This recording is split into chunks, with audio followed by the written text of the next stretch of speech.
September 1930. Afternoon on the Riviera. In Cannes, outside the Carlton Hotel, a small crowd of people have gathered on Lake Placid. They're standing around a brand-new racing green Bentley blower, exceptionally pretty and extraordinarily fast. Bentley had made only 50 or so of the cars, and this one was especially rare. It was a road model built to racing specifications. The hood was a little longer, the tank a little larger, the dash a little sleeker than was standard. It was 14 feet long and weighed almost 1.5 tons. A good chunk of that came from the silver supercharger mounted at the front, which gave the car its unusual name. The car was so big that the boy in the driver's seat seemed a little lost inside it. The steering wheel was too broad for his chest and too thick for his fingers to wrap around. He was 19, and he looked it. His mouth was spread out in a broad grin, which puckered up little dimples in his smooth cheeks. He wore his sandy hair swept back beneath a cap, peak turned up so that the wind wouldn't pluck it off his head.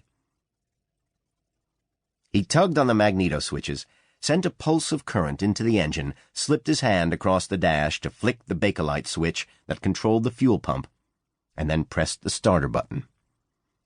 The crowd stepped back as the engine exploded into life, and the long, square panels of the hood rattled underneath the restraining straps.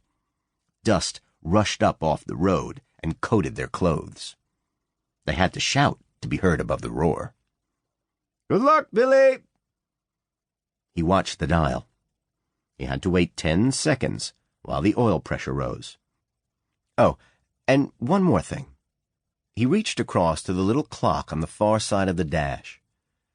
There was a stopwatch set into it, 3 little dials inside a small, square window. He'd paid an extra shilling to have it installed. He twisted the cog that flipped the counters back to 0. Immediately the cylinders began to roll back around again, counting upward. He took a last glance at the St. Christopher's medal strapped to the dash. Then he put his foot down and slipped the car into gear. He had 40 miles to travel on a winding road and 60 minutes to do it.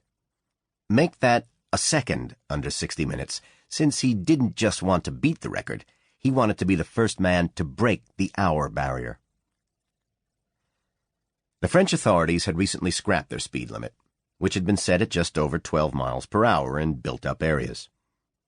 Billy passed that before he was even a little way down Lake Placid, with the sunlight flickering off the silver fittings as the car accelerated out toward the coast road. The new regulations insisted only that vehicles must be driven at moderate speed. This, Billy felt, was a subjective sort of stipulation, one that entirely depended on what you understood moderate to mean. His conception of moderation was a little different from that of the men who had written the rule. But then, they had said, too, that the driver must remain in total control of the speed at all times. And he always was, even as he shot out of Cannes onto the road to Antibes, where he pushed the car so hard that the needle on the rev counter shot up past the red line and the supercharger kicked in. At around 80 miles per hour, it started firing compressed air into the engine with a high-pitched whine that cut right across the low growl of the engine, which was why they called it a blower. The car kicked on again, as though it had been booted up the trunk, up above 100 miles per hour and faster still to 110 miles per hour, 115 miles per hour, where the needle held and started to flicker up and down. As he came into Antibes, Billy reined the car in again. It had a crash gearbox, a bugger to work. Billy pressed the clutch, came out of gear into neutral, revved the engine till it was in sync with the cogs, and slipped back into a lower gear.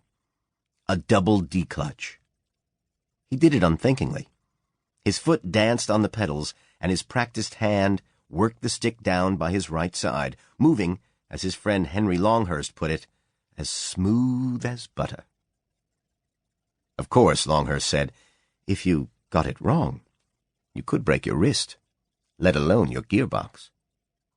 But Billy was in rhythm with the car. He worked it as a good drummer does his instrument.